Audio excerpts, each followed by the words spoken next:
मनसि प्रतिष्ठिता मनो मे वाचि प्रतिष्ठितम् आविराविर्मयेथि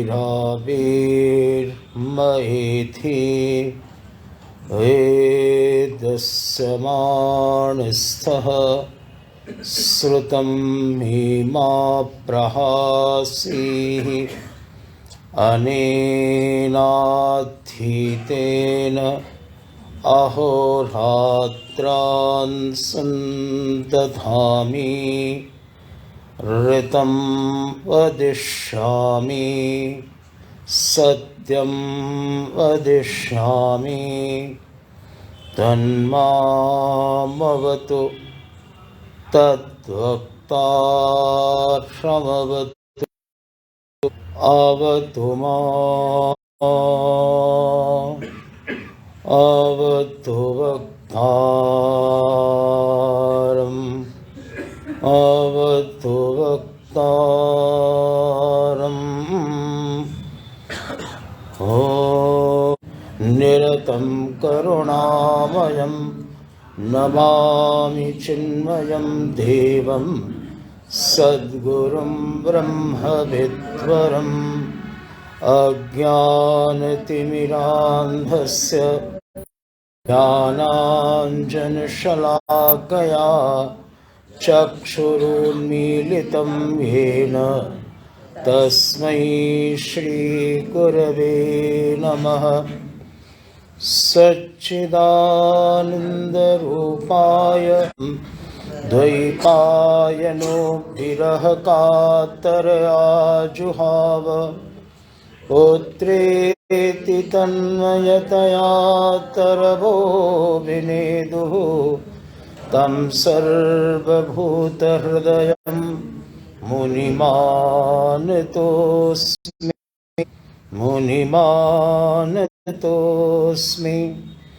जन्माद्यस्य यतोऽन्वयादितरतः चार्थेष्वभिज्ञस्वराट् तेने ब्रह्महृदायेन सदा निरस्तकुहकं सत्यं परं धीमहि धर्मप्रोज्झितकैतवोऽत्र निर्मत्सराणां सतां वेद्यं वास्तवमत्र वस्तु शिवदं तापत्रयोन्मूर्गलितं फलम् अमृतद्रवसंयुतं पिबत भागवतं रसमालयं मुहुर्मुहुः रसिका भुवि भावुकाः मुहुर्मुहुः रसिका भुवि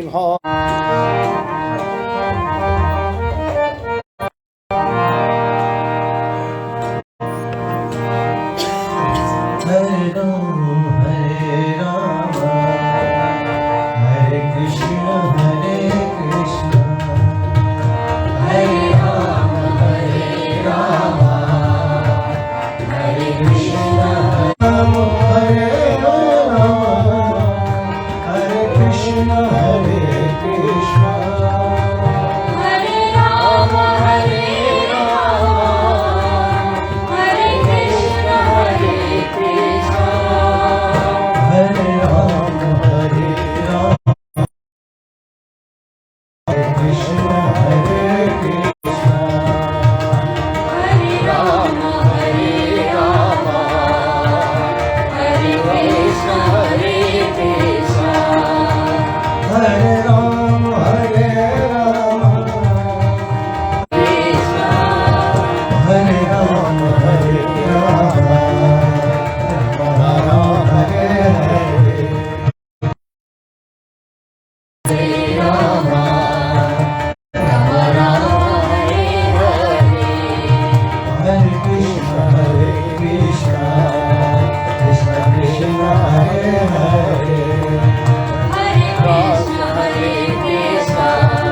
कृष्णचंद्र भगवान की राज की 5 संतानें, 3 कन्याएं और 2 पुत्र। माता शत्रुपा को ऐसा कहीं प्रतीत होता है तो ये एक पुत्र कम है, तो अब उनके मन में ऐसी इच्छा क्यों आई पता नहीं। तो उन्होंने अपनी पुत्री आकुति का जो विवाह किया उसमें एक शर्त रखी। पूर्व काल में एक हमारे शास्त्रों में एक नियम था कि यदि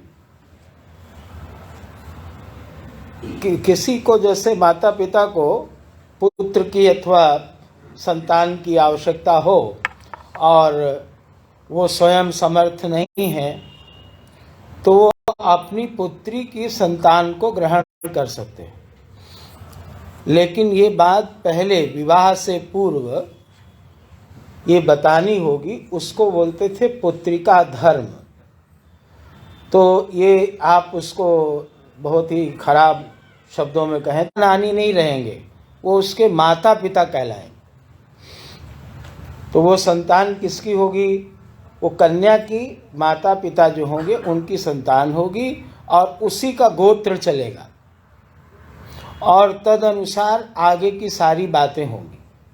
तो आकुति का विवाह रुचि प्रजापति से हुआ और पुत्रिका धर्म के अनुसार हुआ। तो उनसे जो पुत्र उत्पन्न हुए वो परमात्मा ने ही अवतार लिया सुयज्ञ के रूप में, यज्ञ के रूप में। इसलिए भगवान शंकराचार्य जी ने यज्ञार्थात कर्मणो अन्यत्र, यहाँ पर गीता जी में इस श्लोक का यज्ञ शब्द का अर्थ करते हुए लिखा, क्यों वही विष्णु, ये वो अवतार है। यहाँ पर भगवान ने यज्ञ के रूप में अवतार लिया। और एक ये तो चला गया पुत्र मनु महाराज को, और एक पुत्री हुई जिसका नाम दक्षिणा हुआ।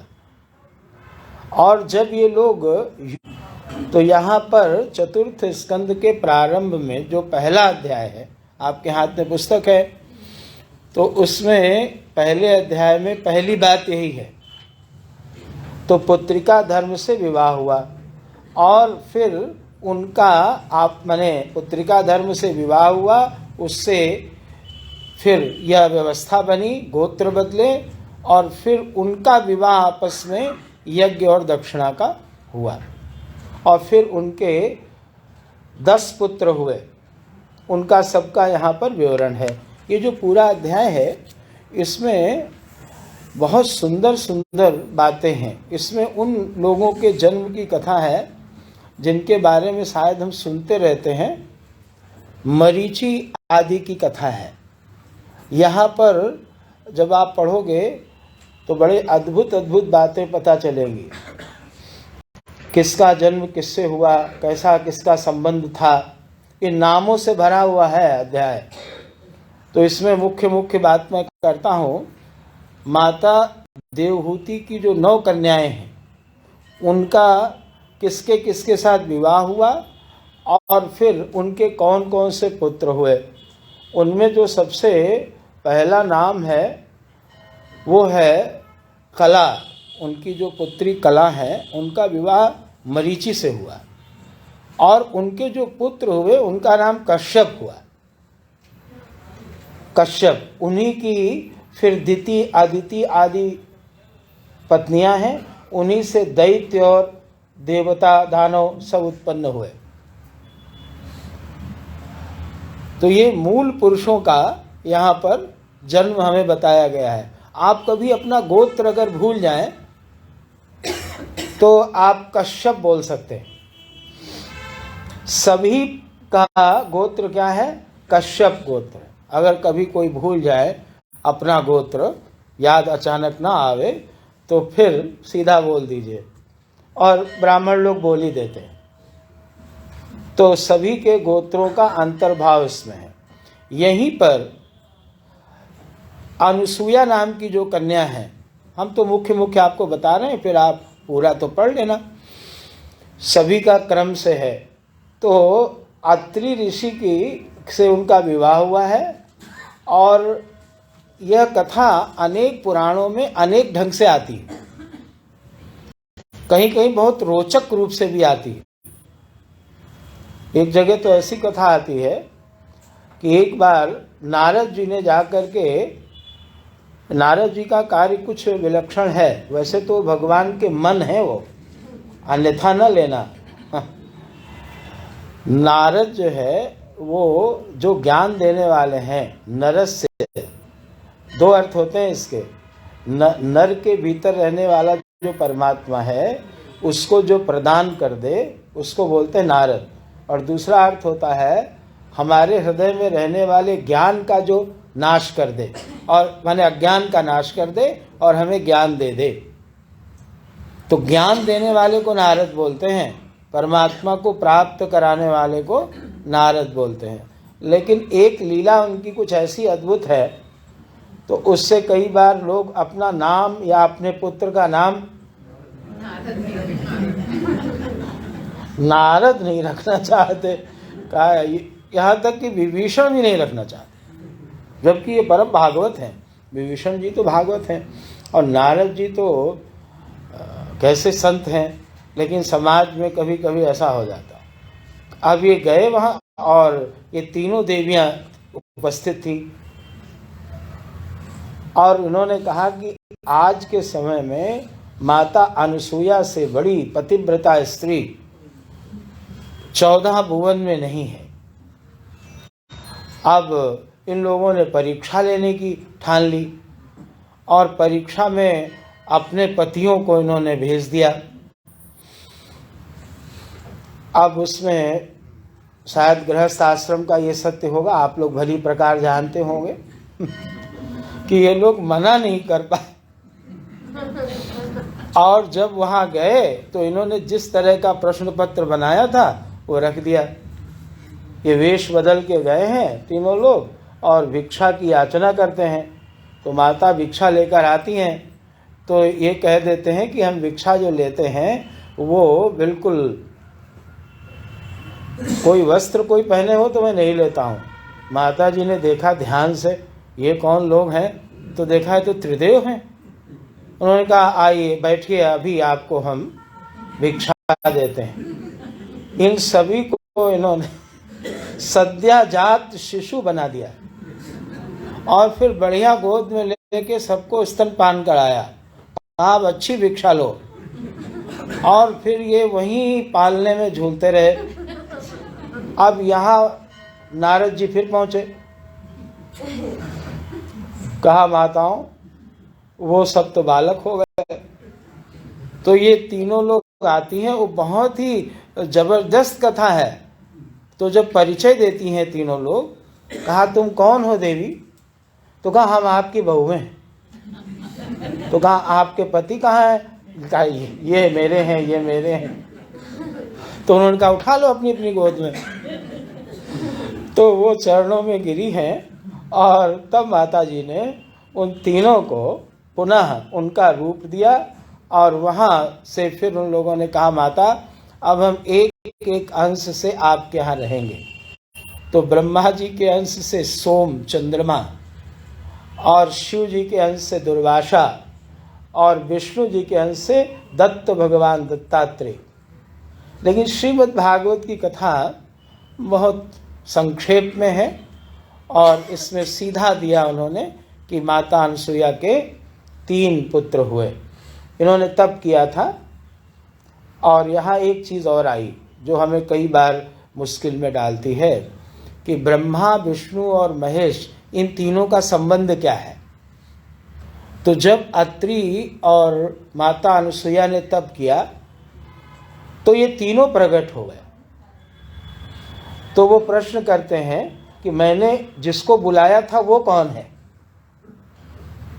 अत्रि ऋषि कहते हैं मैंने तो एक को बुलाया था, आप 3 लोग पधारे, तो वो कौन है जिसको मैंने बुलाया था। तो उन्होंने कहा कि हम तीनों अलग अलग नहीं हैं, हम तीनों एक हैं। आपने पुकारा था कि ये जो जगत का कारण है, जो जगत को धारण करता है, उसको पुकारा था आपने, जगदीश्वर को। हम तीनों जगदीश्वर हैं। यहाँ श्लोक लिखा है ब्रह्मा, विष्णु, महेश, ये 3 नहीं है। देखिए श्लोक संख्या 27।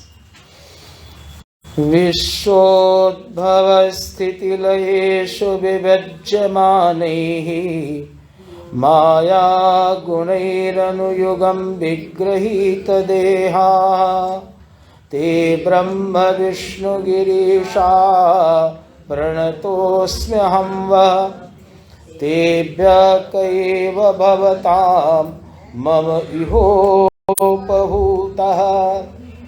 भवताम, इनमें से आप कौन हैं जिनको मैंने पुकारा था। तो वो क्या बोलते हैं, वो कहते हैं कि मैं अनेक नहीं हूँ, मैं तीनों, हम तीनों क्या हैं, एक हैं। ये श्लोक संख्या है 57। उसमें उन्होंने कहा कि हम तीनों एक हैं, ब्रह्मा, विष्णु और महेश। देखो हमारे यहाँ वेदों में, शास्त्रों में ये कहा गया कि ये सृष्टि किससे होती है, तो कहा ब्रह्म से। ब्रह्म क्या है, तो कहा सच्चिदानंद। सत, चित और आनंद, ये 3 नहीं है, ये एक ही है। जो सत है वही चित है और वही आनंद है। तो आनंदमयी, चिन्मयी, अविनाशी सत्ता, माने चेतन कैसा है, अविनाशी है और वो आनंद रूप है। लेकिन सृष्टि चेतन से संभव नहीं है, क्योंकि चेतन में विकार की संभावना नहीं है। तो उसने क्या स्वीकार किया, त्रिगुण को स्वीकार किया, जिसको बोलते हैं माया। तो कहा ये माया क्या है, तो कहा माया क्या है ये नहीं कहा जा सकता। माया तर्क से सिद्ध नहीं होती, समझी नहीं जा सकती, है।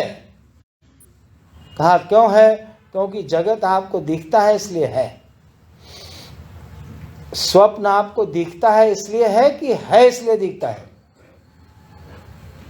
हमारा जब आप कठिन कर रहे हैं, नहीं कुछ कठिन नहीं कर रहे हैं। स्वप्न है इसलिए दिखता है, या आप देख रहे हैं इसलिए दिख रहा है, आप सो रहे हैं इसलिए दिख रहा है। हाँ, जगत आप जो देख रहे हैं तो ये जगत माया की सिद्धि करता है। और जब आप ऊपर से देखोगे ब्रह्म की तरफ से तो ना माया मिलेगी ना जगत मिलेगा। लेकिन जब जगत की तरफ से देखोगे तो जगत, फिर माया और फिर ब्रह्म। ये बात यह है कि आप किधर से देख रहे हैं, आपकी दृष्टि चेतन पर है या आपकी दृष्टि नाम रूप पर है।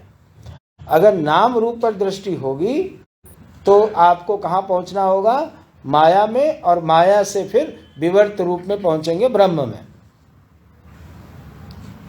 जब भजन आप गाते हो कि ये सारा जगत परमात्मा से निकला, तो उसमें आगे ये भी तो बोलते हैं कि हरि जैसे का तैसा। सब बनने के बाद भी सारा स्वप्न आपके भीतर उठ के रहकर और चला गया। कितनी बार आए और गए, लेकिन आप में किंचित कोई विकार नहीं हुआ। ये वेदांत की सृष्टि विषयक निष्पत्ति है। ऐसा नहीं कि विचार चल रहा है वेदांत में, आगे अभी शोध बाकी है, नहीं, ये निर्णय हो चुका है, अब इसके अलावा कुछ नहीं होगा। तो वो जो माया शक्ति है त्रिगुणात्मिका, जैसे ही उससे युक्त हुए तो वही एक ब्रह्म 3 रूपों में प्रकट हो गया। सत्वगुण का प्रभाव से वो हमें किस रूप में दिखने लगा? भगवान नारायण के रूप में। रजोगुण के संदर्भ से जो हमने देखा उसको, तो हमें ब्रह्मा दिखाई देने लगे, और जो हमने तमोगुण के द्वार से या संदर्भ से देखा तो क्या दिखे हमें? शिव जी। तो एक जो परमात्मा, ऐसा चलेगा, शुद्ध परमात्मा, माया युक्त परमात्मा, फिर उसी के अब दोनों हो गए, ब्रह्मा विष्णु महेश, और उसी की शक्तियां फिर तीनों, सरस्वती, लक्ष्मी और शिवा पार्वती, ये तीनों उसकी शक्तियां। अब 3 के बजाय 6 हो गए, और फिर उसके बाद पूरी सृष्टि। जब आप देख भगवान के नारायण, अच्छा इन तीनों में भी क्रम दिखा दिया। नारायण की नाभि से कमल निकला, उससे ब्रह्मा जी की उत्पत्ति, और इस तरह इनमें भी एक क्रम दिखा दिया। और अनेक पुराणों में इनमें आपस में कला भी दिखा दी।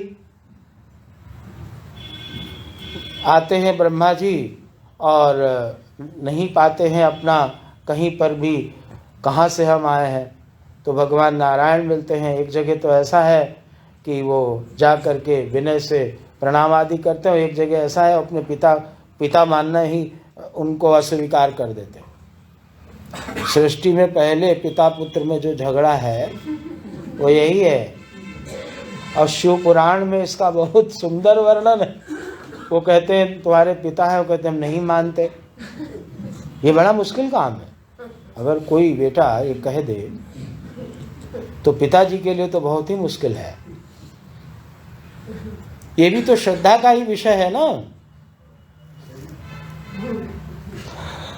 कैसे सिद्ध करेंगे? कहाँ हम आजकल विज्ञान से करेंगे, वो सब बात की बात है, बहुत समय लगेगा। तो वहां झगड़ा हो गया है। फिर भगवान शिव प्रकट हुए स्तंभ के रूप में। शिवरात्रि की एक कथा में ये भी कथा है, जो अभी शिवरात्रि का पर्व आ रहा है, उन कथाओं में एक कथा ये भी है कि ज्योति स्तंभ के रूप में परमात्मा का उसी दिन प्रादुर्भाव हुआ। और एक है माता पार्वती और शिव जी का विवाह भी उसी दिन हुआ। तो कुछ लोग विवाह के रूप में मानते हैं और कुछ लोग प्राकट्य के रूप में मानते हैं।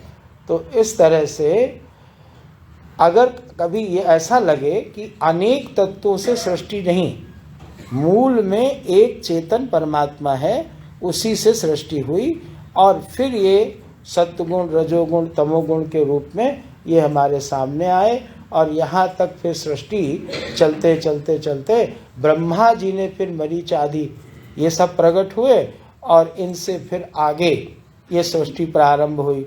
तो भगवान इन तीनों के अंश से माता अनुसुईया ने 3 पुत्रों को प्राप्त किया। अब इनकी कथा आप खूब अच्छी तरह जानते हैं, दुर्वासा ऋषि के बारे में, दत्तात्रेय भगवान के बारे में, लेकिन इनका मूल कहाँ है वो यहाँ पर उन्होंने बताया। और अब विदुर जी को तो आनंद आ रहा है, वो सभी के बारे में पूछना चाहते हैं कि बताइए उनकी फिर जो और कन्याएं थीं उनका किससे विवाह हुआ और उनके कौन कौन पुत्र हुए। एक और प्रसिद्ध नाम है जो आप बहुत बार सुनते हैं, बृहस्पति भगवान के बारे में सुनते हैं। देवताओं के जो गुरु हैं उनका भी यहीं पर प्राप्त होता है। वो भी कहते हैं कि अंगिरा के पुत्र हैं। श्रद्धा नाम की जो कर्दम ऋषि की पुत्री हैं, देवहूति की पुत्री हैं, उनसे उनका विवाह हुआ अंगिरा ऋषि से। उनसे 2 पुत्र हुए, 4 पुत्रियां 2 पुत्र। उसमें एक है उतथ्य और बृहस्पति। अब आपके पास ग्रंथ है तो हम आसानी से कुछ बता सकते हैं ये 35, हम 34वें में थे, अब 35वें में आ गए। अब देखो यहाँ एक बड़ी विलक्षण बात है। पुलस्त ऋषि जो हैं, जिसका नाती आगे आएगा रावण था, उनका हविर्भु नाम की कन्या से विवाह हुआ, तो उनके 2 पुत्र हुए। अब ये संबंध कई बार हम लोगों की दृष्टि पथ से हट जाता है। अगस्त ऋषि और विश्रवा, अगस्त और विश्रवा, ये दोनों पुत्र हुए उनके। और विश्रवा के आगे चल करके कुबेर, रावण, विभीषण और कुंभकर्ण। एक पत्नी केशनी से तो 3 हैं ये, रावण और कुंभकर्ण और विभीषण। और इडविडा से, नाम अच्छा है किसी को रखना हो तो इडविडा से नहीं, यूनिक है इडविडा, तो उनसे क्या तो वैसे तो साधुओं में भी बढ़िया है इडविडा। तो कुबेर प्रसिद्ध है। ये भी जो है, देखो यहाँ लिखा है यक्षराज कुबेर का जन्म हुआ। तो ये जो हमारे प्रसिद्ध हैं लोग, उनके बारे में यहाँ अब एक और प्रसिद्ध हुए दधीची ऋषि, जिन्होंने देवताओं के मांगने पर अपना शरीर ही दे दिया था। तो ये हैं अथर्वा मुनि की पत्नी चित्ती, तो इन्हीं की कन्या है। और उनके दंध्यंग ऋषि इनका हुआ, और इनका एक नाम और है अश्वशिला। एक और प्रसिद्ध चिरंजीवी हैं, वो हैं मृकंड ऋषि, और उनके पुत्र को हम पहचानते हैं मार्कंडेय। तो ये भी जो हैं भृगु जी की पत्नी, भृगु वंश में आए भृगु महाराज। और इन्हीं के यहाँ ये जो भृगु जी हैं, उन्हीं का एक पुत्र था जिसका नाम आगे चल करके पड़ा शुक्राचार्य। ये दैत्य गुरु हुए। ये जितने महान महान लोग हैं हम सुनते हैं, उन सबका यहाँ पर माता पिता का वर्णन है, कहाँ किसके पुत्र हैं। ये देखो बृहस्पति जी का भी हो गया। अच्छा, इस संबंध से बृहस्पति जी और शुक्राचार्य जी दोनों का क्या हुए, मौसी के ही तो लड़के हुए ना अरे भाई, सब माताएं तो बहनें हैं ना। तो और इनके सब आपस में, रावण आदि को देखो, अगस्त ऋषि से संबंध बना कि नहीं? अगस्त ऋषि ने ही भगवान श्री राम को वो बाण दिया था, जिससे रावण का वध हुआ है, और वहीं पास में ही तो रहते थे। तो इनका सबका देखो यहाँ पर। और अब तीसरी जो कन्या है मनु महाराज की, जिनका नाम है प्रसूति, उनका विवाह दक्ष प्रजापति से हुआ, और फिर उनकी 16 कन्याएं हुई। उसमें 13 कन्याएं तो उन्होंने धर्म को दे दी हैं, एक अग्नि को और एक पितरों को। और उसके बाद एक जो कन्या, उनकी सबसे छोटी कन्या है सती, और ये तो जगदम्बा की अवतार हैं। वो ब्रह्मा जी के कहने से उन्होंने भगवान शिव को ब्याह दी।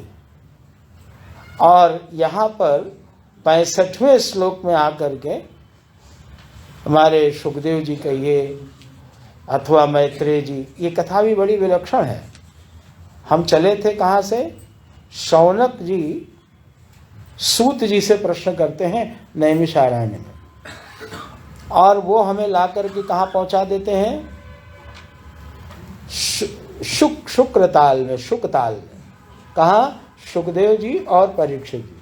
और वो हमें ले जा करके कहाँ पहुँचा देते हैं, गंगा द्वार हरिद्वार। कहाँ? मैत्रेय ऋषि के आश्रम में। और वहाँ कथा किसके बीच हो रही है, मैत्रेय ऋषि और विदुर जी। अब जो कथा चल रही है वो कहाँ है, अब वो हरिद्वार में। और मैत्रेय ऋषि जो है गुरु के रूप में है, और शिष्य के रूप में विदुर जी हैं। तो कहते हैं भवस्य पत्नी तु सती भवम देवम अनुव्रता। अपने महादेव जी की पत्नी बनी सती। लेकिन यहाँ देखो छोड़ दिया, ये बीज है, प्रश्न का बीज। आत्मना सदृशम पुत्रम न लेभे गुणशीलतः। कहा उन्होंने अपने सदृश कोई भी पुत्र प्राप्त नहीं किया। कहा क्यों नहीं किया? तो देखो दे दिया उन्होंने। पितर्य प्रतिरूपे स्वे भवाया नागसेरुषा अप्रौढ़ैवात्मना आत्मानं अजह्यात् योग संयुता। कहा सती के पिताजी ने भगवान शिव के प्रति अनुचित आचरण किया था, इसलिए रोष में आकर उन्होंने अपना शरीर छोड़ दिया, इसलिए उनको कोई संतान नहीं हुई। दक्ष की अन्य जो कन्याएं थीं उनसे ये सारा संसार भर गया, लेकिन माता सती को कोई संतान नहीं हुई। जब ऐसा सुना तो विदुर जी बोलते हैं और भगवान शिव के बारे में क्या सुंदर बात कही। भवे शीलवतां श्रेष्ठे दक्षो दुहितृवत्सलः विद्वेषमकरोत् कस्मात् अनादृत्यात्मजां सतीं। ये प्रश्न है। कहते हैं ये सारे श्लोक पढ़ने लायक है, दो और पढ़ लेते हैं। कस्तं चराचर गुरुं निर्वैरं शांत विग्रहं आत्मा रामं कथं द्वेष्टि जगतो दैवतं महत। इतना ही ठीक है। कहते हैं भवे शीलवतां श्रेष्ठे। महाराज ये बात समझ में नहीं आई कि ससुर और दामाद, हमारे स्वामी जी कहते हैं कि सास और बहू का झगड़ा तो समझ में आता है, समझ में आता है माने जगत में प्रसिद्ध है, लेकिन ससुर और दामाद का झगड़ा, और वो भी ससुर कैसे हैं? शीलवताम श्रेष्ठे, शीलवानों में सर्वश्रेष्ठ हैं। और दक्ष दुहितृवत्सलः, दक्ष शब्द का अर्थ होता है अत्यंत कुशल। किसी भी परिस्थिति के आने पर उसका समाधान उसको देखते ही सूझ जाता है, उस व्यक्ति को बोलते हैं दक्ष। और फिर वह है कैसे? दुहितृवत्सलः, दुहित्री माने होता है पुत्री, अपने पुत्रियों को बहुत प्रेम करने वाले हैं, उनके बारे में प्रसिद्ध ही है। उसका कारण एक और भी है, उनके बच्चे जितने पुत्र हुए उन सबको नारद जी ने संन्यास दे दिया और फिर उन्होंने ही परामर्श दिया कि अब तुम कन्याओं को उत्पन्न करो, नहीं तो अगर पुत्र उत्पन्न किए तुम्हें फिर से। तो उन्होंने ही शाप दिया था कि आप एक जगह नहीं रह सकते। तो उन्होंने कहा इस और अच्छा है, हर जगह जा जा कर प्रचार करूँगा।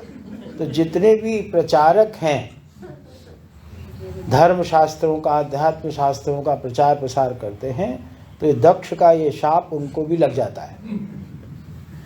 नारद के वंश में जो जो लोग आते हैं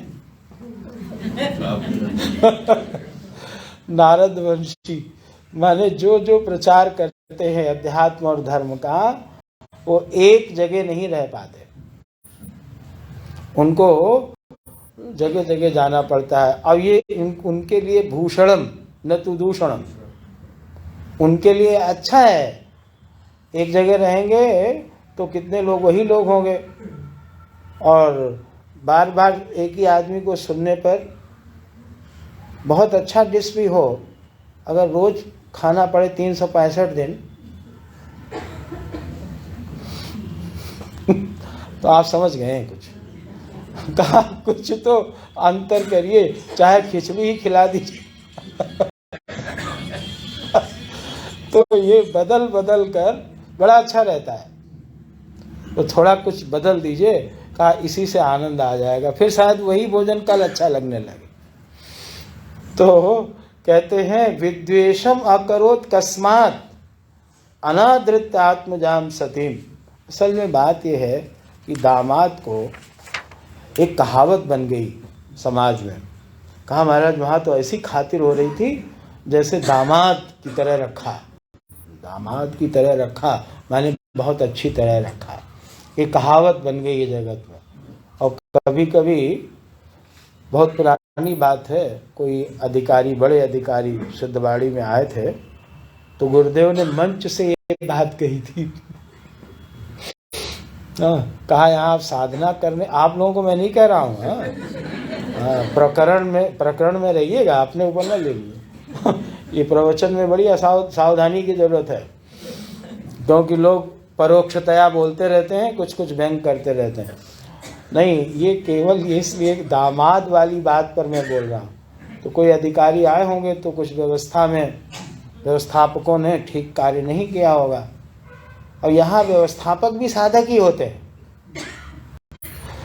तो नहीं कर पाए होंगे या उनकी सामर्थ्य होगी।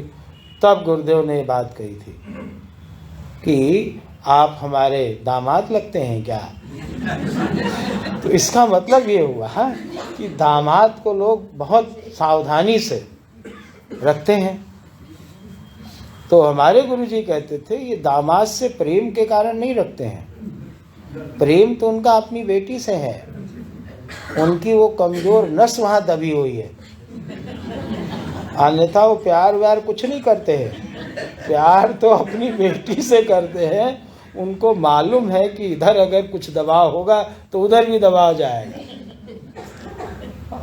अब उनकी बेटी को कुछ कष्ट दे के देखो तो फिर पता चल जाएगा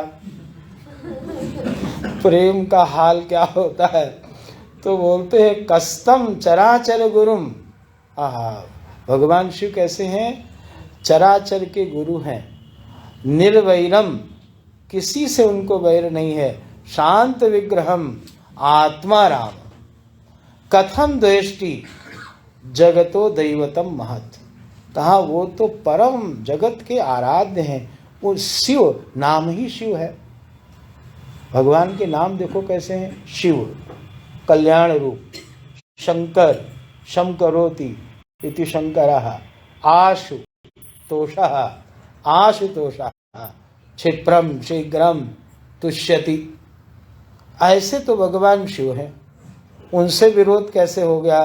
तो कहा ब्रह्मन जामातुः स्वसुरस्य च विद्वेषम। ये कैसे हुआ, ये बड़ा दुस्तज्य है, ये समझ में नहीं आता, तो आप बताइए। तो मैत्रेय जी कहते हैं, विदुर जी, एक बार प्रजापतियों के यज्ञ में बड़े बड़े ऋषि देवता सब लोग पधारे, और उसमें महाराज दक्ष ही मुख्य या कहो सभापति थे। तो सबसे बाद में वो पधारे, तो सारे लोग खड़े हुए, लेकिन दो लोग खड़े नहीं हुए। एक तो ब्रह्मा जी खड़े नहीं हुए और दूसरे शिव जी खड़े नहीं हुए। तो ब्रह्मा जी तो उनके पिताजी हैं, तो उनको कुछ बुरा नहीं लगा, लेकिन शिव जी को देख करके क्रोध आ गया। जिनका नाम लेने से क्रोध समाप्त हो जाता है, ये भी आपको अद्भुत नहीं लगता है। माने जिनके नाम लेने से मन शांत हो जाता है, उनको देखकर किसी को क्रोध भी हो सकता है। यह अभिमान की लीला बहुत विलक्षण है। और क्रोध हुआ इतना ही नहीं, बल्कि यहाँ पर लिखा है कि वो नाराज भी हो गए और कहने लगे। क्या कहने लगे, कहा देखो, श्रूयताम ब्रह्मर्षयो में, 9वां श्लोक है, सह देवा सह अग्नयः साधूनां ब्रुवतो व्रतम नाज्ञानान्न चमत्सरात् अयं तु लोकपालानां यशग्नो निरपत्रपः। कहते श्रूयताम ब्रह्मर्षयः श्रूयताम, ब्रह्मर्षि लोगों, देवताओं, अग्नियों, सब लोग सुनो। क्या सुने, मैं अज्ञान के कारण और द्वेष के कारण नहीं बोल रहा हूँ। ये मनुष्य का एक बड़ा अच्छा स्वभाव है। ये तो खैर मनुष्य क्या देवता कोटि में है। ये एक स्वभाव है कि जब वो द्वेष से बोलता है तभी कहता है कि देखो भाई, मेरे मन में इनके लिए कुछ है नहीं, तो तुमसे पूछा किसने था? सफाई आप पहले क्यों दे?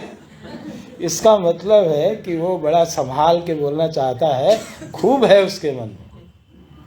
वो कहता है देखो, मैं ऐसा नहीं कि मुझे जानकारी नहीं है, और ऐसा भी नहीं है कि मैं द्वेष कर रहा हूँ। अयम तो लोकपालानाम यशोघ्न। ये जो शंकर है ये क्या है? कहा लोकपालों का यश को नष्ट करने वाला है। इसको शिष्टाचार नहीं आता है। और निरपत्रपः, निर्लज्ज। निरपत्रपा का अर्थ होता है निर्लज्ज। भगवान को बहुत सारी ऐसी बात कही है जो हम लोग ना कहें तो अच्छा है। कहा, पहले सुनते थे ना कि जैसे किसी ने किसी को गाली दी तो लोग पूछते हैं अच्छा क्या क्या गालियां दी, तो वो बताने की जरूरत नहीं है। भगवान ने गीता में अर्जुन को कहा कि अगर तुम युद्ध छोड़ के भाग गए तो ऐसी बातें लोग कहेंगे, अवाच्य वादांश बहून वदिष्यन्ति तवाहिताः। ऐसी बातें कहें। तो अब हम लोगों के लिए ये नहीं है कि हम लोग उसको कल्पना कर करके बतावें कि कैसी कैसी बातें कहेंगे। तो अब जो कुछ भी कहा ससुर महाराज ने वो कहा होगा। अब हम लोग ज़्यादा इसको नहीं बोलेंगे, बस एक और बोलेंगे। उन्होंने कहा बड़ी गलती हो गई, मैंने अपनी मृग नयनी कन्या को मरकट लोचन को दे दिया, और ये सब का सब इनकी वजह से हुआ है। वहीं पिताजी बैठे हैं ब्रह्मा जी। कहा इन्हीं की वजह से हमने ऐसा किया। भगवान को उन्होंने मरकट लोचन, क्या सुंदर है कर्पूर गौरम। भगवान का सौंदर्य कितना अद्भुत है, और उन्होंने कह दिया मरकट लोचन। और फिर तो बहुत गुस्से में आ गए और शाप दे दिया। कहा अब कभी भी देवताओं के साथ आपको कोई भी आहुति नहीं मिलेगी, माने पंक्ति से निकाल दिया। और उठे हैं और चले गए। लेकिन वो तो चले गए, लेकिन यहाँ पर उठे नंदीश्वर भगवान और उन्होंने कहा जाओ, तुम लोगों को कभी तत्व ज्ञान नहीं होगा, तुम कर्मकांड में ही फंसे रहोगे और वेदों के ही अनुष्ठान में लगे रहोगे, कामना पूर्ति में लगे रहोगे, और तुम्हारा कभी भी तुमको तत्व ज्ञान नहीं होगा। तो उधर से भी शुरुआत हुई, जो अनुयायी थे दक्ष के। इधर तो महादेव के अग्रगण्य नंदीश्वर भगवान ने संभाला, उधर से भृगु आदि थे, उन्होंने संभाला। उन्होंने कहा आप सब पाखंडी हो जाएंगे। अब भगवान शिव ने देखा कि अब बर्दाश्त के बाहर है। कुछ नहीं बोले, एक शब्द भी, न किसी को रोका न टोका, उठे और चले गए। वो तो कैलाश पधार गए, और इन लोगों ने भी खूब छापा-छापी करके और बाद में अपना यज्ञ पूरा किया और प्रयागराज में आके स्नान किया। देखो लिखा है, हाँ, पुस्तक जब आपके हाथ में होती तो बहुत आनंद होता है। यहाँ पर देखो 34-35 श्लोक में देखो, संविधाय महेश्वासः यत्रेज्या ऋषभो हरिः अवभृत स्नान होता है यज्ञ के बाद। यत्र गंगा यमुनयान्विता विरजेन आत्मना सर्वे स्वम स्वम धामम ययुस्तदा। सब यहीं आकर के प्रयागराज में क्या लिखा है, श्री गंगा यमुना का संगम। तो सब ने आकर यहाँ स्नान किया है और स्नान करके अपने अपने धाम को चले गए। अब ये घटना घट गई, लेकिन भगवान शिव ने कभी इसको बताया नहीं माता सती को। जरा विचार तो करो, कितनी बड़ी बात थी, बताया नहीं। और माता सती को अनेक समय, बहुत दीर्घ काल तक पता भी नहीं चला। आज के समय होता तो क्या होता, लाइव हो जाता। जीवन नष्ट हो रहा है, हर चीज लाइव नहीं की जाती, लेकिन इस समय हर चीज लाइव हो रही। अब मैं भोजन कर रहा हूँ, अब मैं स्नान कर रहा हूँ, अब मैं यहाँ खड़ा, भूत चढ़ा हुआ है, उतर जाएगा 2-4 सालों में। अरे बिल्कुल। अच्छा, आजकल एक और दिक्कत है, मोबाइल में ऐसे ऐसे ऐप आ गए हैं कि आप बात कर रहे हो, टेप कर रहे हैं। संबंधों को वैसे भी आज जम नहीं पा रहे हैं संबंध, माने जो बिल्कुल बहुत गहरे संबंध, रक्त के संबंध भी बच नहीं पा रहे। और इस तरह की चीजें आ जाने से संबंध नाम की चीज ही समाप्त हो जाए। क्रोध में व्यक्ति किसी के लिए बोल रहा है, कुछ भी बोल जाता है। माता तो यहां तक बोल जाती है बच्चों को, मर जा। तो क्या उसका अभिप्राय यही होता है कि मर जा? इस तरफ भी आ सकते हैं। तो क्रोध में आपने बोल दिया। अच्छा, घरों में जो झगड़े होते हैं उनका क्या होता है? क्रोध में कुछ समय के लिए आपने कुछ बोल दिया, थोड़ी देर बाद क्या होता है? हाँ, और अगर वो टेप हो गया तो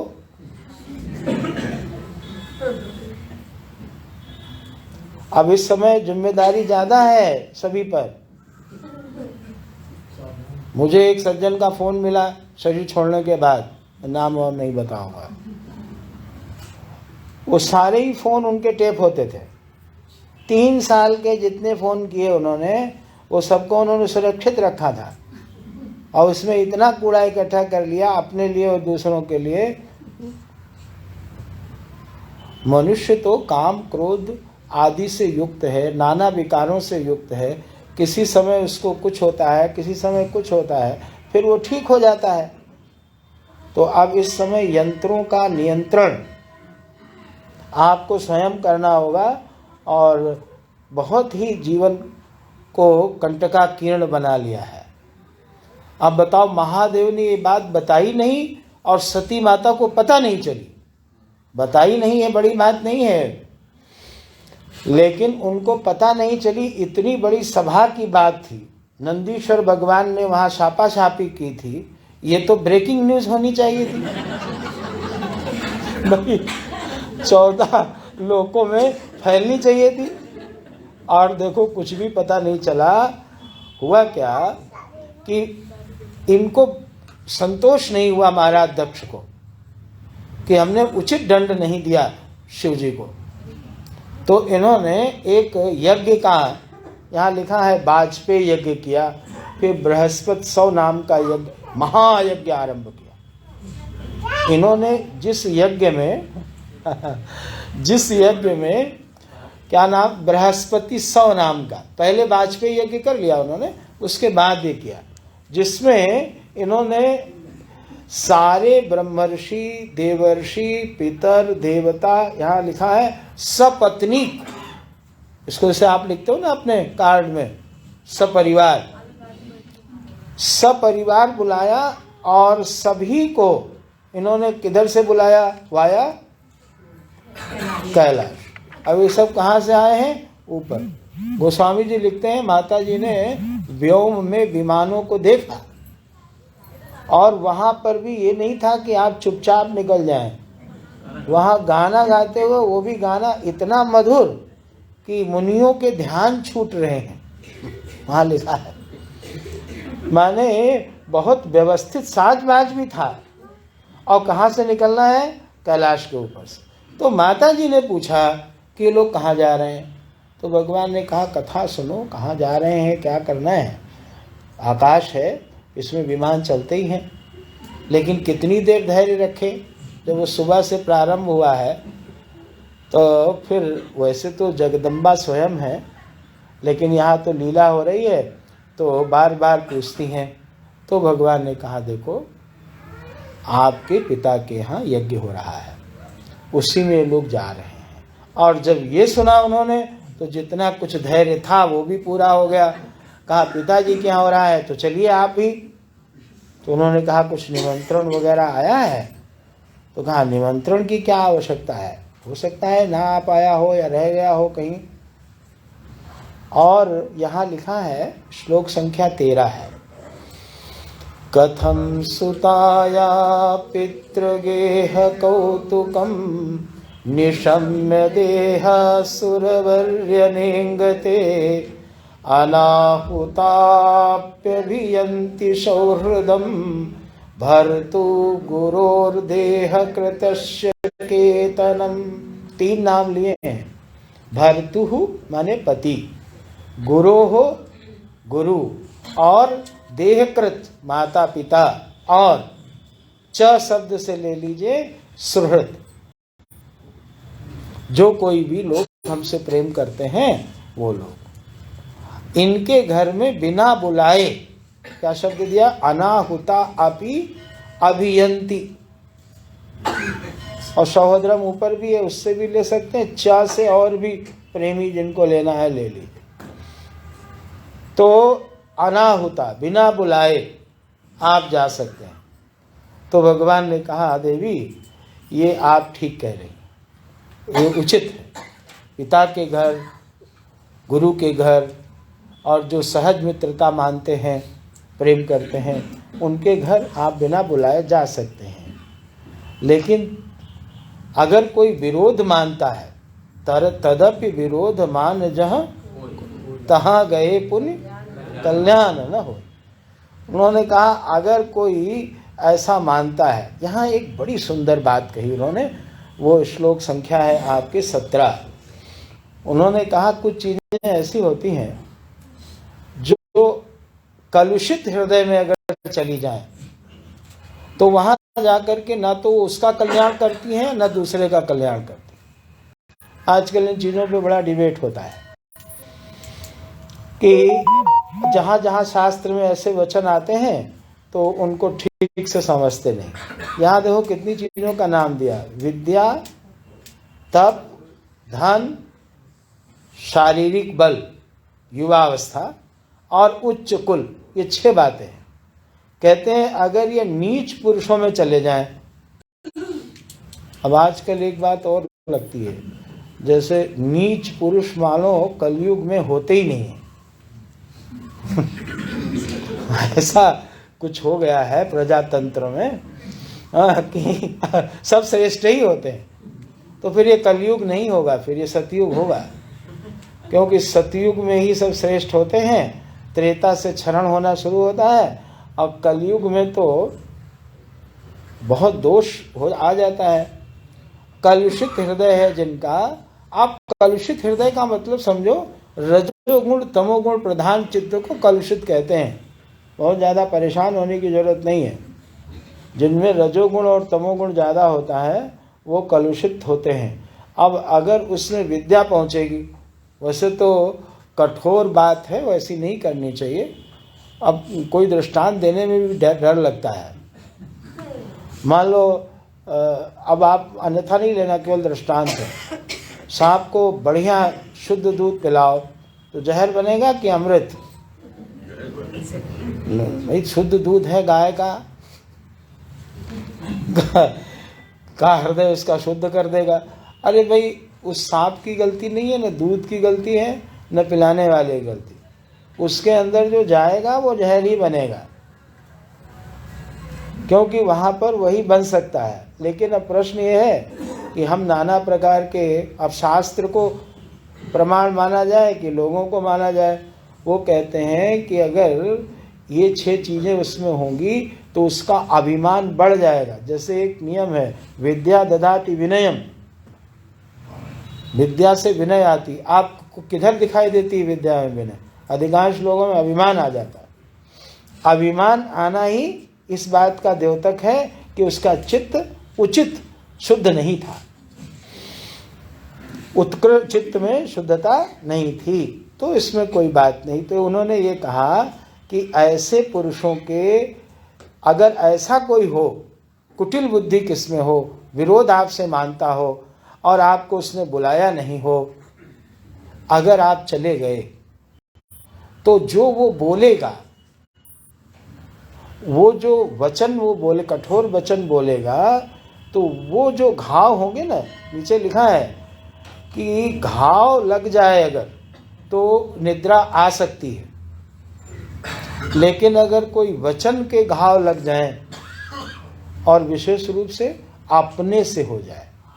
आप बाहर जाते हैं ना, नाना पर कई बार तो बहुत ही ज़्यादा आप शब्द सुनने पड़ जाते हैं, और आजकल तो बहुत ही अच्छा है, अब बुजुर्ग लोग गाड़ी चलाते हैं तो कई बार, अब इतना तो हाथ उनका अच्छा नहीं है, कई बार ठीक से नहीं निकाल पाते हैं, तो क्या क्या सुंदर भाषा में लोग बोलते हैं, और आप उसको सुन के चले आते हैं। अच्छा, घर में अगर बिना जी लगाए या आप न बोल के तुम बोल दे कोई अपना, तो आप सोचो क्या हाल होगा। सामने से जोर से दरवाजा ही बंद कर दे, और उसने तो बहुत कुछ कहा था, तो वहां तो आपको बर्दाश्त हो गया, और घर में क्यों नहीं हो रहा है? कहा नहीं होता है, होगा भी नहीं। अपने स्वजनों से, आत्मीय जनों से अगर हमें थोड़ा भी कोई वाक्य बोल दिया गया तो वो कभी भी भरता नहीं गाओ। इसलिए आप अगर वहाँ जाती हैं तो आपका कल्याण नहीं होगा वहाँ जाने से, और संभावित व्यक्ति को, जो सम्मानित व्यक्ति है, उसको ये बहुत कष्ट देता है। वहाँ जो आपका अपमान होगा फिर आप बर्दाश्त नहीं कर पाएंगी। लेकिन माता जी जो है वो मानने को तैयार नहीं। ये अंतिम श्लोक में उन्होंने लिख दिया, संभावितस्य स्वजनात् पराभवः यदा स सद्यो मरणाय कल्पते। कहा मरण तुल्य होगा संभावितस्य चा कीर्ति मरणात् अतिरिच्यते, अपजस लाहु। इसलिए, और आजकल ये घरों में बहुत है, अपने बुजुर्गों को लोग वाणी से बहुत प्रताड़ित करते हैं। ये बहुत बड़ा पाप माना जाता है, और इसको करने में कुछ लगता नहीं है, लेकिन इसका परिणाम बहुत भयानक होता है। उनके हृदय में जो हमारे लिए वात्सल्य होता है वो सूखने लगता है। बड़ों के हृदय में हमारे लिए एक वात्सल्य होता है, एक आशीर्वाद होता है। संपत्ति तो आप बहुत ऊपर की चीज़ है, लेकिन जो हमारे लिए हर समय शुभकामनाएं करते रहते हैं, हमारे लिए प्रार्थनाएं करते रहते हैं, उनको हमारे प्रति जो प्रेम उमड़ता है वो क्या हो जाता है? सूख जाता है। शाप तो नहीं दे पाते वो, क्योंकि उनकी सामर्थ्य नहीं है। कोई भी गुरु अपने शिष्य को शाप नहीं दे सकता, कोई पिता अपने पुत्र को शाप नहीं दे सकता, माता तो कदापि नहीं। कितना भी, इनमें सामर्थ्य नहीं है। ये चार ऐसे हैं, ईश्वर, गुरु, माता, पिता। अब एक दो अपवाद न सुनाना हमें हिरण्यकश्यप आदि का। हाँ, मैंने कहा एक था, ढूंढ लाए हैं। कहा कौन? कहा हिरण्यकश्यप। ऐसा लगता है आपको, वो तो बाद में शुरू हुआ, अन्यथा वो बहुत प्यार करता था प्रहलाद को। देखना, जब पहले मिला है, वो तो बाद में जब उसको पता चल गया कि ये हमारे शत्रु का हो गया, या कह लो शत्रुओं ने इसको वहाँ तक बदल दिया है कि अब सुधारा नहीं जा सकता है। तो इस प्रकार से माता जी को भगवान शिव ने बहुत प्रकार से समझाया, लेकिन माता जी को समझ में बात नहीं आई। कहते फिर भगवान मौन हो गए। एतावत उक्त्वा विरराम शंकरः। तो जब आप भी न समझा पाए तो आपको भी क्या करना चाहिए? वीरराम, रराम नहीं है, वीरराम, विशेष मौन हुए, शांत होकर बैठ गए। और अब उन्होंने देखा कि अगर मैंने रोका तो भी इनकी हानि है, वो तो मैं देख ही चुका, अब इनका कल्याण। और फिर भगवान का स्मरण करने लगे। अब वो बाहर जाती हैं, अंदर आती हैं, फिर बाहर जाती हैं, फिर अंदर आती हैं, शिव जी की ओर ऐसे देख रही हैं कि जैसे उनको जला देंगी। रोष, यहाँ लिखा है, रोषपूर्ण दृष्टि से देख रही हैं, लेकिन बोल कुछ नहीं रही हैं। और फिर अंततः उन्होंने कुछ नहीं लिया, चल पड़ी पिताजी के घर की ओर। तो भगवान ने अपने मणिमान आदि, नंदीश्वर आदि सेवकों को बुलाया और सभी को भेजा है, सारी सामग्री उनकी भेजी है। वृषभराज तो आपके हिसाब से, आज के हिसाब से तो वो तो सवारी ही हैं उनकी, वो भी गए हैं। और यहाँ लिखा है छोटी से छोटी चीज़ जो माता जी के लिए उपयोगी है वो सब भगवान ने दी है। और चुपचाप बैठ करके भगवान का स्मरण करने लगे और माता जी चल दी। और भागवत भगवान भी देर नहीं लगाते हैं, चली और पहुंच गई, एक ही श्लोक में पहुंच गई। उनका जहाँ मन होता है वहाँ रोकते हैं, जहाँ मन होता है वहाँ नहीं रोकते। अभी कैलाश का जब वर्णन आएगा तो पूरा अध्याय बताएंगे कैलाश पर किस चीज़ के पेड़ हैं, क्या लताएं हैं, कहाँ कितने शिखर हैं। अब यहाँ उन्होंने तुरंत ही उनको पहुँचा दिया। और वहाँ पहुँची हैं तो यहाँ लिखा है कि दक्ष के भय से कोई भी मिला नहीं, केवल माता और बहनें आई हैं। और गोस्वामी जी ने तो बहनों के लिए लिखा है, भगनी मिली बहुत मुस्कुराता। लेकिन यहाँ भी मुस्कुरा रही हैं, लेकिन अच्छे भाव में। यहाँ ये दिखाते हैं कि माता और बहनें प्यार से मिली। लेकिन सती जो हैं वो लोगों की भाव भंगिमा और पिताजी के व्यवहार को देख करके उनको लगा कुछ ठीक नहीं है।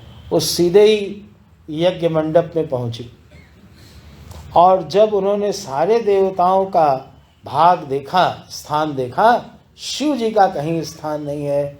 ओह, अब देखो, जब कैलाश में थी तो पिताजी की ओर, अब जब यहाँ आई हैं तो वो सारा प्रेम समाप्त। अब तो यहाँ बिल्कुल बहुत नाराज हैं और कहना शुरू करती हैं।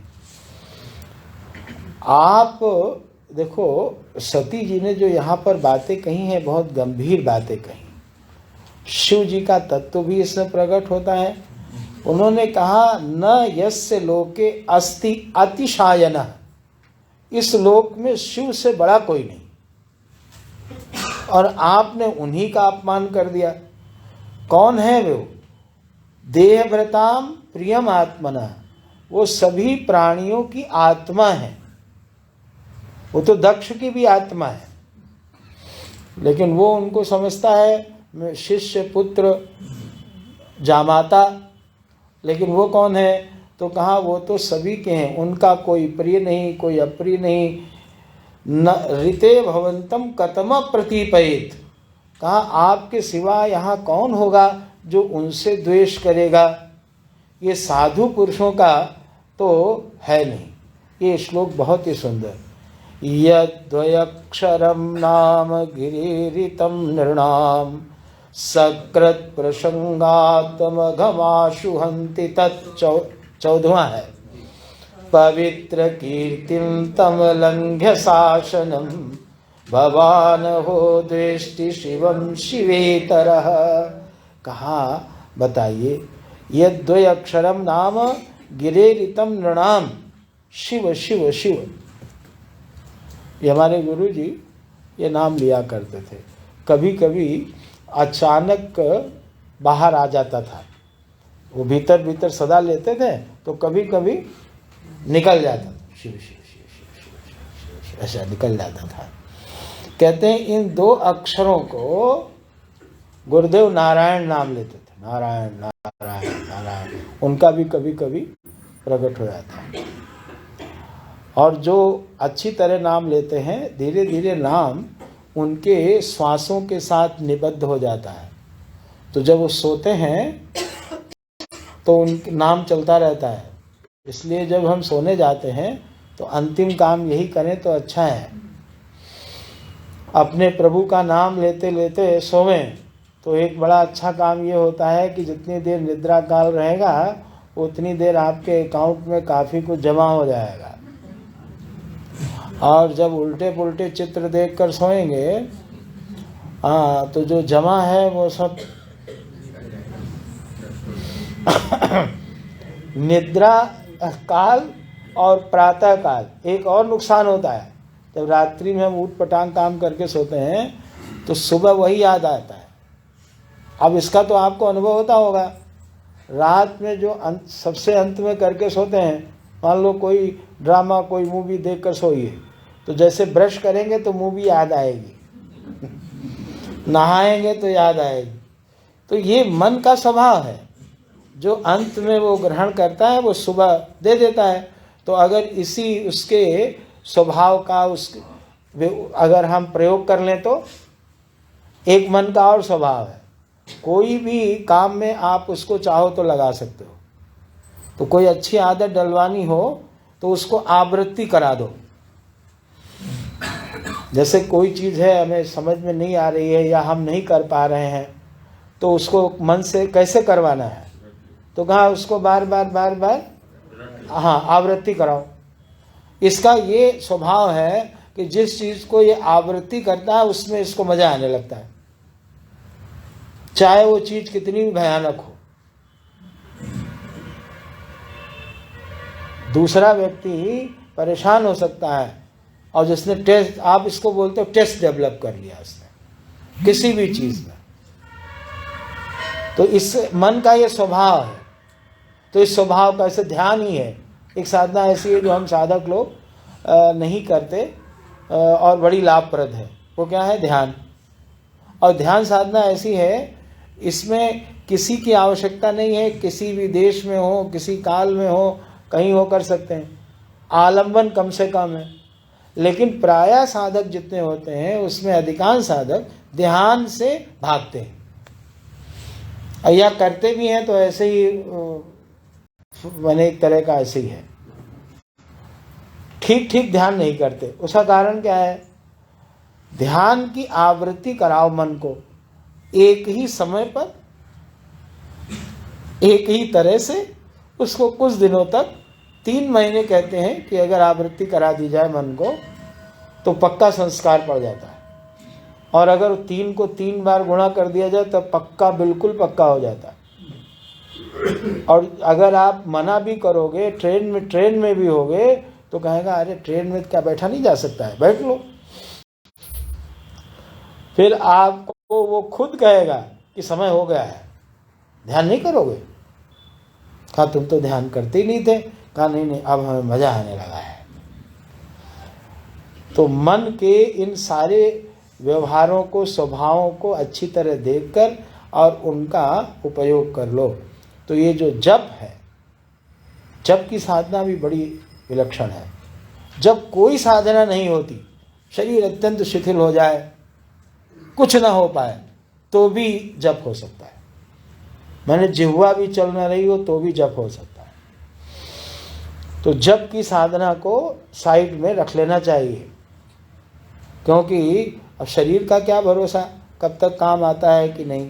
तो माता जी कहती हैं जिनका नाम लेने से लोगों का मंगल होता है, आप उनको अमंगल बता रहे हैं।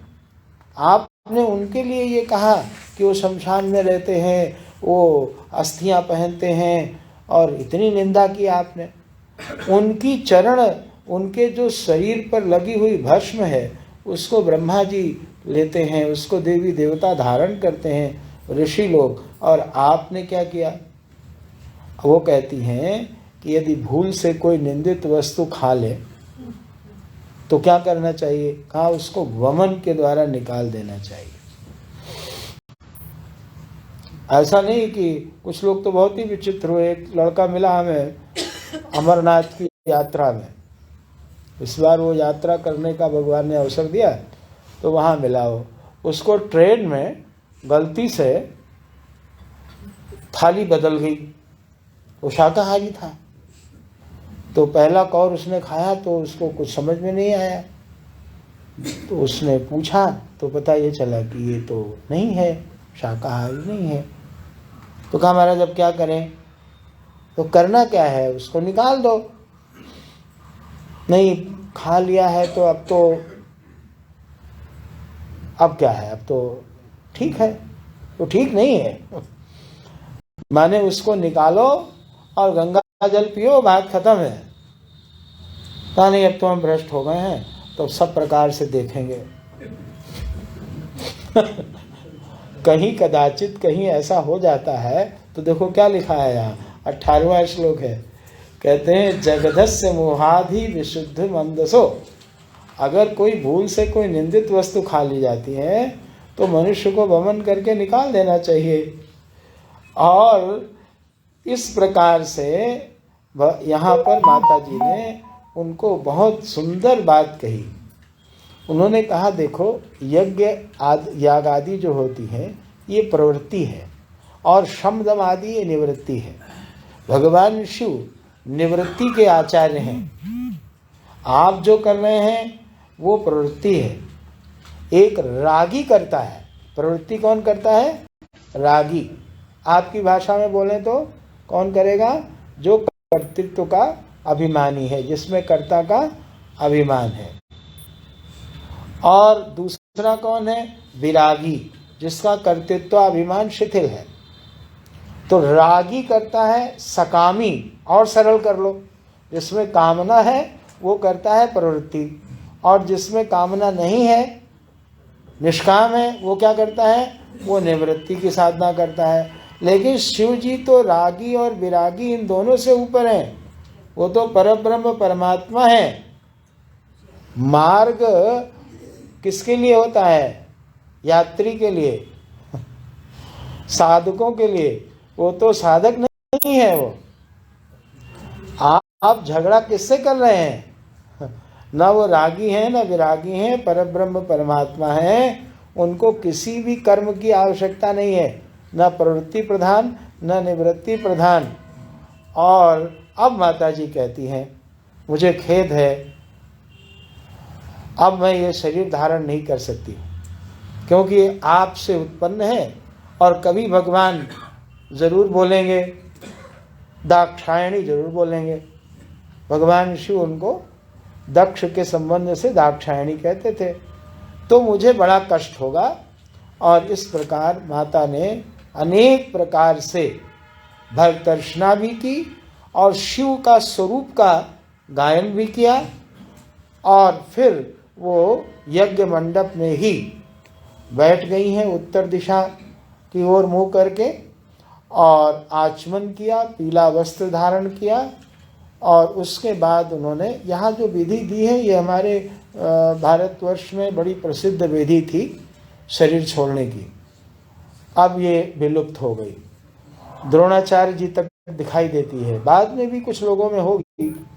तो बैठी हैं और यहाँ लिखा है कि उन्होंने योग मार्ग से ये हमारे जो प्राण है ना उनको केंद्रित किया जाता है, और केंद्रित करके फिर उसको ब्रह्मरंध्र से निकाल देते हैं। ये योगाचार्य लोग इसका अभ्यास पहले किया करते थे। और देह से निकलना, वशिष्ठ जी भी राम जी को जो पढ़ा रहे हैं तो उन्होंने सूक्ष्म शरीर दिखाने के लिए देह से निकाल दिया उनको। अब अगर ऐसा कोई वेदांत का आचार्य हो तो बहुत अच्छा है कि भाई सूक्ष्म शरीर कारण शरीर देखना है। कहा अच्छा ठीक है तुम खड़े हो जाओ, मैं निकाल देता हूँ। कहा ये लो देख लो। अब अगर ऐसा कर दिया तो, लेकिन उसको वापस बुलाना भी आता हो तो ठीक है नहीं तो पता चला और दूसरे का शरीर दूसरे में न डाल दे। एक दिक्कत और है, मान लो सभी के सूक्ष्म शरीर अलग कर दिए जाएं और डालते समय गड़बड़ भी हो सकती है। हाँ, हो सकती है, क्योंकि कोई भी सूक्ष्म शरीर किसी भी स्थूल शरीर में डाला जा सकता है। अब ये एक बड़ी मुसीबत वाली बात है। सब लोग अच्छा वाला शरीर लेके निकल जाएंगे। एक कोई प्रहसन कर रहा था, किसी माता के पति जो हैं वो खो गए, तो रिपोर्ट लिखाने गई, तो उसने जो लिखाना शुरू किया तो उसकी सहेली ने कहा, ये किसका लिखा रही है? तो उन्होंने कहा, जब खो ही गए हैं तो अच्छे होके मिले।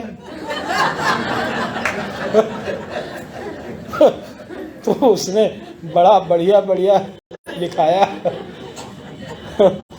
तो अब पता नहीं कौन, अब हमें शरीर हमें पसंद नहीं अपना, तो जिसका पसंद है उसमें प्रविष्ट हो गए। अब बताओ, अगर ये सामर्थ्य सबको दे दी होती परमात्मा ने सहज, तो उपद्रव नहीं होता है। कम से कम मैं तो कोई पतला शरीर पकड़ लेता है। भाई स्वाभाविक है, ये ले जाओ तुम भोगो। परमात्मा ने जो कुछ भी हमें सामर्थ्य नहीं दी है उसी में कल्याण है। भविष्य नहीं बताया हमें, वो कल्याण है। हमें परकाया प्रवेश का अधिकार नहीं दिया।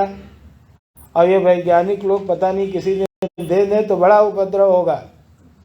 हमारे ऋषियों को ये सब यंत्र बनाने आते थे। उन्होंने जब कोई भी ऋषि भौतिकवाद की ओर बढ़ा तो उन्होंने उसको बलात् रोक दिया। हमारे शास्त्रों में कई जगह आता है कि यंत्रों की, बड़े बड़े यंत्रों की रचना की ऋषियों ने, और जब मीटिंग हुई उनकी और प्रदर्शन किया उन्होंने कहा बस इसको फेंक दो गंगा जी में। क्योंकि मानव जीवन का लक्ष्य परमात्मा प्राप्ति है।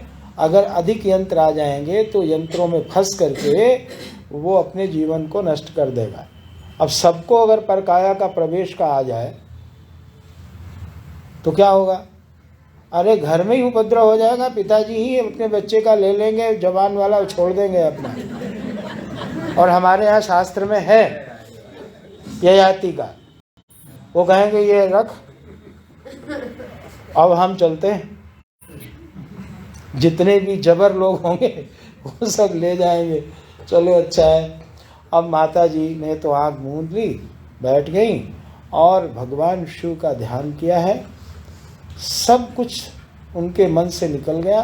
परमात्मा पति में, अपने भगवान शिव में, उन्हीं के चरण का ध्यान कर रही हैं। और ध्यान करते करते करते उन्होंने शरीर में अग्नि का आवाहन किया। तो उनका शरीर योगाग्नि से वहीं सबके देखते देखते जल गया। और माता तो अजर हैं, अमर हैं, उनका शरीर जल गया और वो तो जगदम्बा है। अब भारी कोलाहल हुआ है, नंदीश्वर आदि वहीं हैं। अब उनको क्रोध आया है और उन्होंने यज्ञ ध्वंस प्रारंभ किया है। और इधर पूरे लोकों में हाहाकार मचा है। लोग बहुत माने दक्ष के लिए बड़े कठोर शब्द का उपयोग लोगों ने किया। और एक विशेषण है दक्ष का, वो बड़ा अद्भुत है। ये तो विश्व के पिता हैं।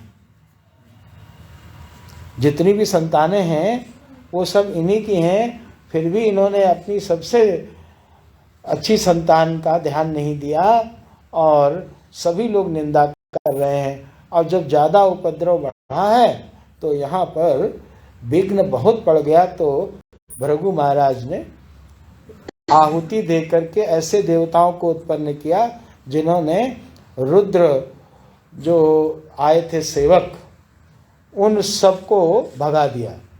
और ये सब भागे कैलाश की ओर। और वहाँ या यहाँ कर लो, जहाँ भी आप बैठना चाहो। तो भगवान शिव के पास पहुँचे नारद जी और उन्होंने ये सारा समाचार भगवान शिव को दिया है। क्रुद्धः सुदष्टोष्टपुटः सधूर्जटिः। यहाँ लिखा है कि भगवान जो है क्रुद्ध हो गए और उनके एक होठ पर दूसरा होठ है चबाते हुए, बड़े क्रोध की मुद्रा में।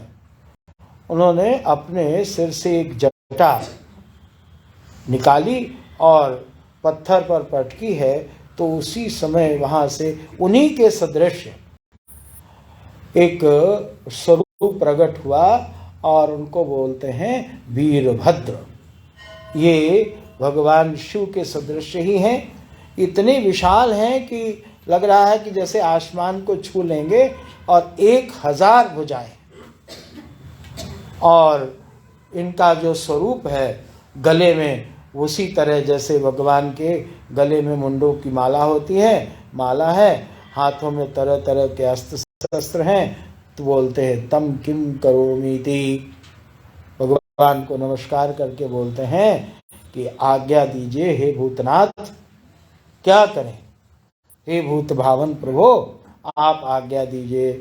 तो विदुर मैत्रेय ऋषि कहते हैं, विदुर जी जब भगवान शंकर से ऐसा कहा तो क्रोध भरकर उन्होंने क्या आज्ञा दी कि जाओ और सारे यज्ञ का ध्वंस कर दो और ये दक्ष का वध कर दो।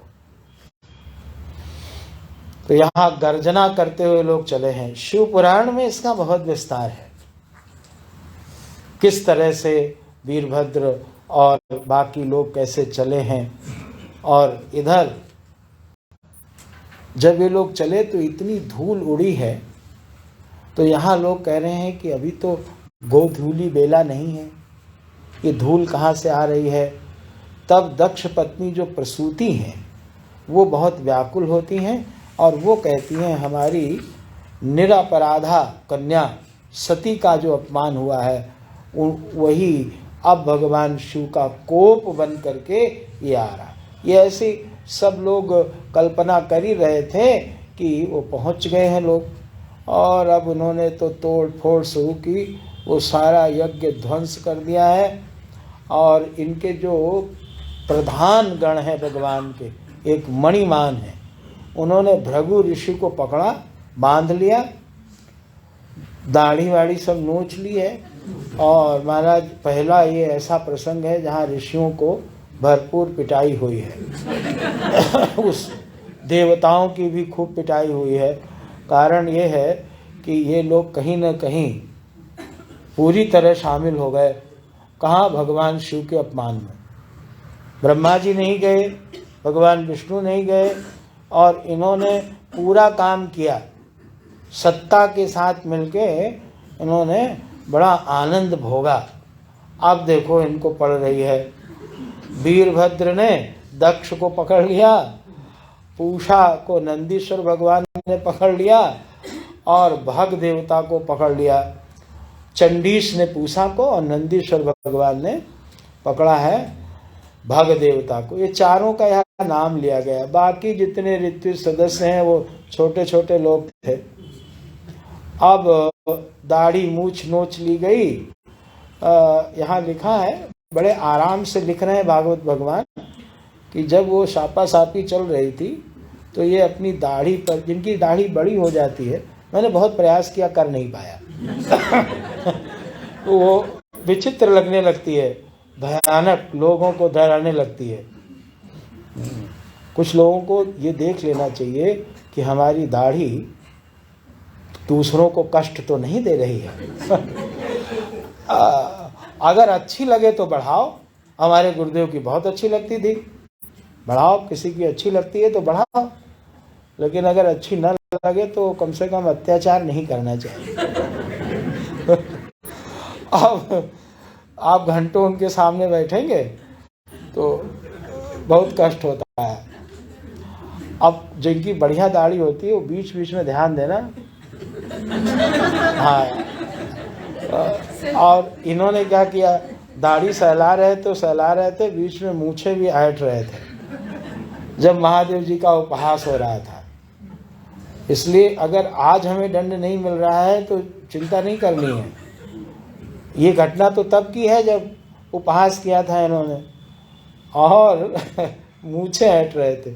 और भग देवता जो है वो आँख से इशारा कर रहे थे, और तो उनकी आंखें निकाल ली गई हैं। ये सब उसी समय के हैं। एक कलिंग यहाँ पर एक दृष्टांत दिया 21वें श्लोक में देखिए, कहते हैं कि अनिरुद्ध का विवाह हो रहा था। अब ये बड़ा विचित्र है। हमारे यहाँ जो पुराण है ना, वो बड़े विचित्र ढंग से चलते हैं। अनिरुद्ध कौन है? हाँ, भगवान कृष्ण के पौत्र ना। उनके विवाह में उड़ीसा के राजा थे, उन्होंने बहुत दांत निकाले थे। तो जैसे वहां उनके दांत उखाड़े थे, वैसे यहां पर पूषा के दांत तोड़े गए। ये दृष्टांत है कलिंग राज का। और दाष्टांत कौन है? पूषा। पूषा के दांत कैसे तोड़े गए? तो कहा जैसे कलिंग राज के तोड़े गए थे। कहाँ तोड़े गए थे? कहा अनिरुद्ध के विवाह के समय। ये बढ़िया कहानी से कहानी मिला करके। अब हंसना नहीं चाहिए, बहुत खिलखिला कर हंसे थे, इसलिए सबको जो कुछ किया था मिला।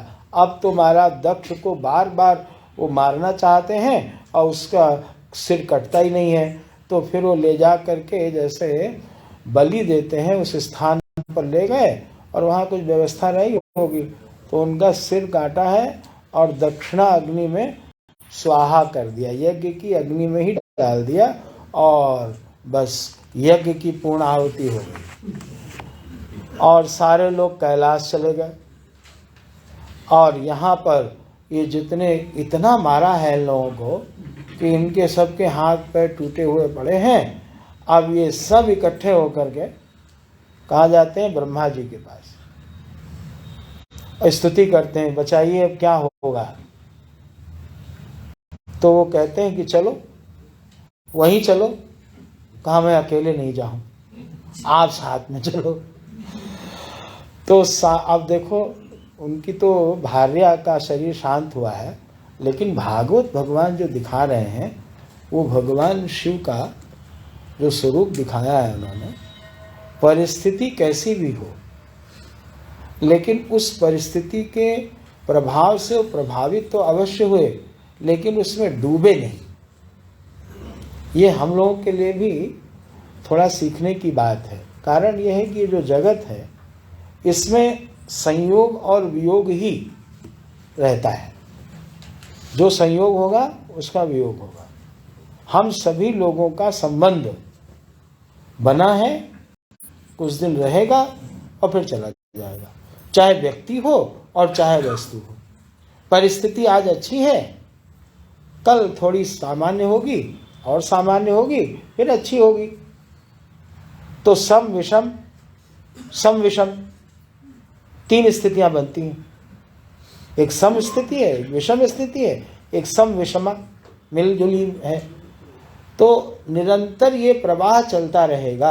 अब कैलाश का ऐसा वर्णन है यहाँ, जब ये लोग गए हैं तो सारा जो कैलाश की प्राकृतिक सुषमा है उसका वर्णन है।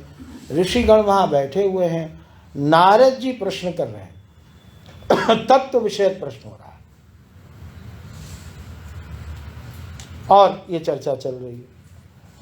अब कहीं पर आप सुनोगे कि सती जी का जब शरीर भस्म हो गया, यहाँ कहा गया, कहीं आप सुनोगे कि उनके शरीर को भगवान अपने कंधे पर रख करके ले गए और उसका भगवान हरि ने चक्र से छेदन किया, तो उनका जो अंग जहाँ गिरा वहाँ वहाँ शक्तिपीठ बने। तो ये वाली कथा सही है कि वो वाली?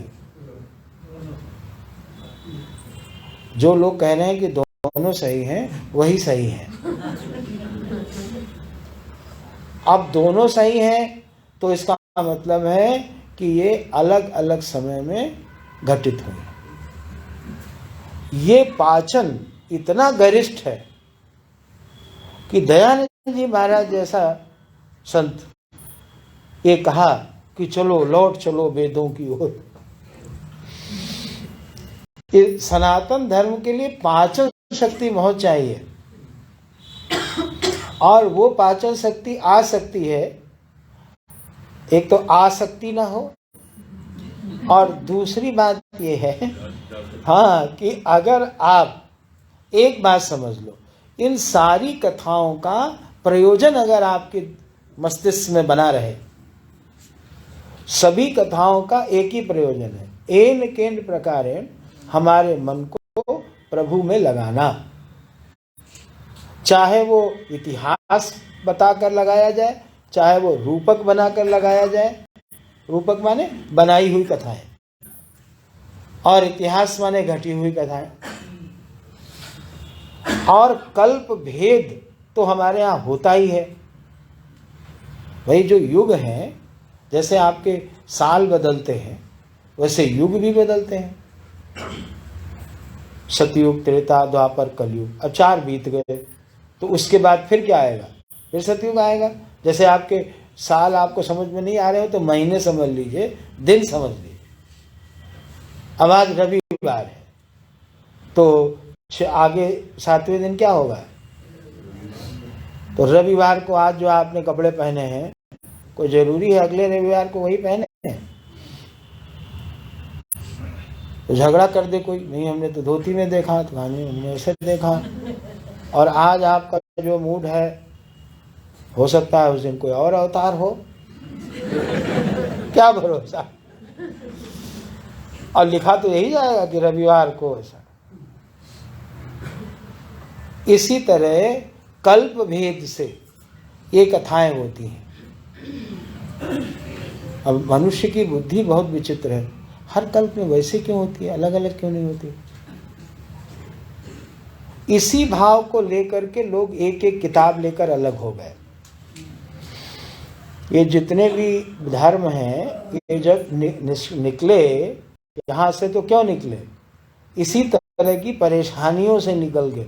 भाई मेरी एक किताब, एक भगवान, एक मंत्र, एक पद्धति, एक कपड़ा, ऐसा रहूंगा मैं। ये हमें समझ में नहीं आता है कि कैसे कैसे होता है। तो सब लोगों ने क्या कर लिया? एक एक बना लिया, ये एक एक। यहाँ पर यह है कि मनुष्यों की रुचि अलग है, तो सारे देवी देवता, सारी चीज़ें हमें बता दी गई कि भाई इस तरह कर लो। तो यहाँ पर तो वातावरण बिल्कुल नॉर्मल है। और ब्रह्मा जी आते हैं, स्तुति करते हैं, सब लोग एक एक श्लोक पढ़ते हैं, और वो तो आशुतोष हैं, मानो कुछ हुआ ही नहीं, प्रसन्न हो गए। कहा प्रभु आप यज्ञ पूरा करा दीजिए। तो उन्होंने कहा चलो, चले भी गए। और यहाँ कहा कि इसको बकरे का सिर लगा दो। ओ बकरा तो होगा ही वहाँ जो बलि के लिए आया होगा, क्योंकि यहाँ तो यजमान का ही सिर स्वाहा किया गया था। तो वो जो सिर बचा रखा होगा वो दक्ष को लगाया गया, और बकरे की जो दाढ़ी थी वो लगा दी गई उनको। किसी किसी की दाढ़ी वैसी दिखाई देती है। बकरे की दाढ़ी लगा दी गई, और बाकी पूषा को कहा गया कि अब यजमान के मुख से ही काम चलाओ। और बाकी जितने ऋत्विज और सब थे उनको भी कह दिया गया कि अब आँखों का भी क्या हो सकता है, दूसरे की आँखों से देख लिया करो। वहाँ लिखा है कि दिन में दिखाई देगा, रात में नहीं दिखेगा, दिन में दिखाई देगा। और रात में देख के जरूरत भी क्या है, शांति करो। और इस तरह से सबका कुछ न कुछ उपचार जीने लायक कर दिया गया, और दक्ष ने अब स्तुति प्रारंभ की। आज बड़े लज्जित हैं, क्षमा मांगते हैं, और तब भगवान नारायण प्रकट होते हैं। उनकी फिर दीर्घकालिक स्तुति है यहाँ पर। और भगवान नारायण के आने से तो यज्ञ पूरा हो गया, फिर वो विधिवत यज्ञ का समापन हुआ है, और सभी लोग प्रसन्न होकर वहाँ से चले गए।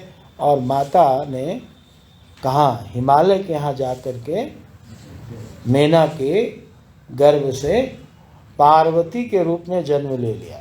तो ये दुखांत प्रकरण नहीं है। माता जी ने पार्वती, यहाँ लिखा है, माता जी ने मैंने कथा को वहाँ तक ले गए कि उन्होंने जन्म ले लिया जा करके, और अब भगवान का उनसे फिर विवाह हुआ। इस तरह से यहाँ देख लीजिए, अंत में उन्होंने बोला कहते हैं एवं दाक्षायणी हित्वा सती पूर्व कलेवरम यज्ञे हिमवत क्षेत्रे मीनायामिति शुश्रुम 58 7वें अध्याय का 58। तमेव दयितं भूय आभृंक्ते पतिमंबिका अनन्य भावैक गतिम शक्ति सुप्तेव पुरुषम। कहते हैं जैसे प्रलय काल में सृष्टि लीन हो जाती है और फिर प्रारंभ होता है, ऐसे ही माता जगदम्बा ने वहाँ जन्म लिया और अपने शिव जी का वरण किया और उनको प्राप्त किया।